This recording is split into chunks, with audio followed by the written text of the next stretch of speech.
જાય. ઈ શું કહે છે હા કે આ વખતે તો આવું સપનું હતું. હવે મિત્રો તમને એવું ક્યારે યાદ આવે કે આપણી પાસે આવી સાયકલ આવી જાય ને આપણે હવામાં તરતા હોય તો કેવી મજા આવે. એટલે તેજસ્વીએ શું કર્યું તો કે અરીસામાં જોઈ અને એના મનમાં કીધું કે હા આ વખતે તો આ ઉડતી હોય એવી બાઇસિકલ સાયકલ બનાવી એક સપનું હતું.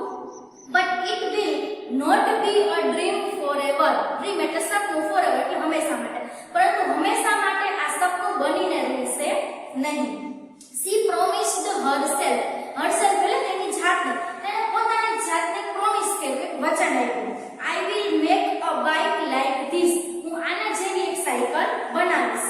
And fly અને ઉડીશ over my village. અને મારા આખા ગામ ઉપર સાયકલ ઉપર ઉડીશ. She smiled at herself in the mirror. અને પોતાની જાત અરીસામાં જોઈને પોતાની સામે એને હસ્યું. એટલે આવું સરસ મજાનું એને સપનું આવ્યું. પણ એને શું કીધું કે આ વખતે તો આ સપનું હતું, પણ આ સપનું છે હંમેશા માટે સપનું જ બનીને રહેશે નહીં. આવી સરસ મજાની હવામાં ઉડતી સાયકલ બનાવીશ અને પોતાની સામે હસ્યું. હવે પાઠનું નામ તમને ખબર પડી હશે કે સ્માઇલ ઇન ધ મિરર. અરીસામાં જોઈને હસવાનું શું કામ રાખ્યું. ચાલો આપણે એના પ્રશ્નો જોઈએ. What did Tejaswini realize. તેજસ્વીને કઈ વસ્તુ રિયલાઇઝ થઈ, એને કઈ વસ્તુનો અનુભવ થયો? તો આ જે એક સપનું હતો એવો અનુભવ એને થયો હતો. એટલે જવાબ આવશે Tejaswini realize that it was a dream. એના પછી what did Tejaswini promise herself. તેજસ્વીને પોતાની જાતને કઈ વસ્તુનું વચન આપ્યું? તેજસ્વીને સાયકલ બનાવવાનું વચન આપ્યું હતું.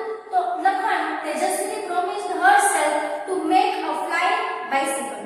Next the bicycle was a dream. The flying bike was a dream.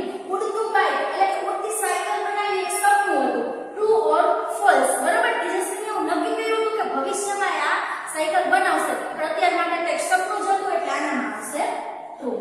મિત્રો અહીં આપણો મુખ્ય પાઠ જે છે પૂરો થાય છે. આના પછી હજી થોડા પ્રશ્ન છે અને વિકલ્પો હું તમને હોમવર્કમાં આપીશ. એના પછી ચાલો આપણે ગ્રામરનો ટોપિક જોઈ લઈએ. આપણો ગ્રામર છે એપોસ્ટ્રોફ એસ. એસ ની આગળ આવું નાનું આખી ઉપર લાગે એને કહેવાય એપોસ્ટ્રોફ. એપોસ્ટ્રોફ એસ નો ઉપયોગ કરીને વાક્ય ફરીથી લખો. એપોસ્ટ્રોફ એસ નો ઉપયોગ ક્યારે થાય છે? જ્યારે કોઈ વસ્તુ કે કોઈ વ્યક્તિની માલિકી દર્શાવી હોય, કોઈની સાથે કોઈનો સંબંધ દર્શાવવો, ત્યારે એપોસ્ટ્રોફ એસ નો ઉપયોગ થાય છે. જેમ કે આ કોનો ક્લાસ છે? તો કે આપણો ક્લાસ છે. બરાબર. જેમ કે હું અહીં ભણાવું છું તો this is teachers class. Teacher એના પછી એપોસ્ટ્રોફ લાગે કે આ શિક્ષકનો વર્ગ છે. એવી રીતે this is the house of Nitin. આ નીતિનનું ઘર છે. એનું કઈ રીતે બન્યું? તો કે ધીસ ઇઝ એમ નંબર છે. હવે ઘર છે કોનું? નીતિનનું. તો નીતિન્સ હાઉસ એવી રીતે થઈ જશે. હવે આ તમને બહુવચનમાં શીખવાડું છું. Those are the students of mister Pandit. Those એટલે પહેલા આ બહુવચનમાં છે. સ્ટુડન્ટ્સ વિદ્યાર્થીઓ, મિસ્ટર પંડિત એટલે કે મિસ્ટર પંડિતના. પહેલા મિસ્ટર પંડિતના વિદ્યાર્થીઓ છે. આનું શું બનશે?